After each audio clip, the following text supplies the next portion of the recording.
చాలా కాలం ముందు మాహిష్మతి అనే ఒక బలమైన రాజ్యం ఉండేది. ఆ రాజ్యంని శివగామీదేవి అనే ధైర్యమైన రాణి పాలిస్తుంది. ఆమె చాలా న్యాయంగా రాజ్యం నడిపించేది. మాహిష్మతి ప్రజలు ఆమెని చాలా గౌరవంగా చూస్తారు. ఆ రాజ్యంలో ఇద్దరు యువరాజులు పెరిగారు, అమరేంద్ర బాహుబలి ఇంకా భల్లాలదేవ. ఇద్దరూ బలమైన యోధులు, కాని వాళ్ల స్వభావం మాత్రం చాలా డిఫరెంట్. బాహుబలి మంచి హృదయమున్న వీరుడు. అతను ప్రజల కోసం ఆలోచిస్తాడు, వాళ్లకి సహాయం చేస్తాడు. అందుకే ప్రజలందరూ బాహుబలిని చాలా ఇష్టపడతారు, గౌరవిస్తారు. భల్లాలదేవ మాత్రం బలమున్నవాడు కాని అతనిలో అహంకారం ఇంకా అసూయ ఎక్కువ.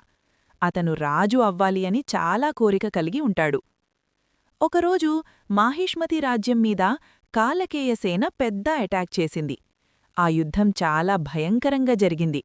అప్పుడు బాహుబలి తన ధైర్యం మరియు బుద్ధితో సేనని లీడ్ చేసి కాలకేయని ఓడించాడు. ఆ విజయం వల్ల మాహిష్మతి సేఫ్ అయింది. ప్రజలందరూ బాహుబలిని హీరోలాగా చూశారు. ఆ తర్వాత శివగామిదేవి బాహుబలిని మాహిష్మతికి రాజుగా ప్రకటించింది.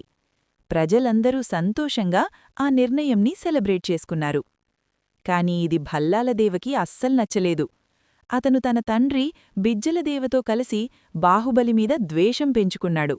బిజ్జలదేవ చాలా తప్పు ఆలోచనలు చేసేవాడు. అతను తన కొడుకు రాజు అవ్వాలి అని కుట్రలు ప్లాన్ చేశాడు. ఒక సమయంలో బాహుబలి కుంతల రాజ్యంకి వెళ్లాడు. అక్కడ ధైర్యమైన రాజకుమారి దేవసేనని కలిశాడు. దేవసేన చాలా స్ట్రాంగ్ మరియు స్వతంత్ర స్వభావమున్న అమ్మాయి. బాహుబలికి ఆమె ధైర్యం నచ్చింది. కొన్ని రోజుల తర్వాత వాళ్ల మధ్య ప్రేమ పుట్టింది. తర్వాత బాహుబలి దేవసేనని పెళ్లి చేసుకున్నాడు. కాని మాహిష్మతిలో భల్లాలదేవ మరియు బిజ్జలదేవ బాహుబలిమీద కుట్ర ప్లాన్ చేశారు. వాళ్లు శివగామిదేవిని మోసం చేసి బాహుబలి రాజ్యంకి ద్రోహం చేశాడు అని అబద్ధం చెప్పారు. శివగామిదేవి ఆ మాటలు నమ్మి బాహుబలిని రాజ్యం నుండి పంపించింది. బాహుబలి రాజ్యం వదిలి సింపుల్గా ప్రజల మధ్య జీవించడం స్టార్ట్ చేశాడు. ఆ సమయంలో బాహుబలి మరియు దేవసేనకి ఒక కుమారుడు పుట్టాడు. అతని పేరు మహేంద్ర బాహుబలి. అందర్నీ మోసం చేసి భల్లాలదేవ బాహుబలిని చంపించాడు. చిన్నపిల్లవాడుగా ఉన్న మహేంద్ర బాహుబలిని శివగామిదేవి రక్షించడం కోసం అడవికి తీసుకుని వెళ్ళింది. అక్కడ కొంతమంది జనాలు అతన్ని పెంచారు. కాని భల్లాలదేవ ఇంకా క్రూరంగా దేవసేనని బందీగా పెట్టుకుని జైల్లో పెట్టి బాధపెట్టాడు. ఆమెని చాలా సంవత్సరాలు బందీగా పెట్టారు. అడవిలో పెరిగిన శివుడు చాలా ధైర్యమైన బలమైనవాడిగా మారాడు. అతను అడ్వెంచరస్గా ఉంటాడు. ఒకరోజు శివుడు తన నిజమైన కథ గురించి తెలుసుకున్నాడు. తన తండ్రి అమరేంద్ర బాహుబలి, తన అమ్మ దేవసేన ఇంకా భల్లాలదేవ చేసిన అన్యాయం. అప్పుడు శివుడు తన కుటుంబం కోసం మాహిష్మతికి తిరిగి వెళ్లాలి అని డిసైడ్ అయ్యాడు. అక్కడ భల్లాలదేవ ఇప్పుడు రాజుగా ఉన్నాడు.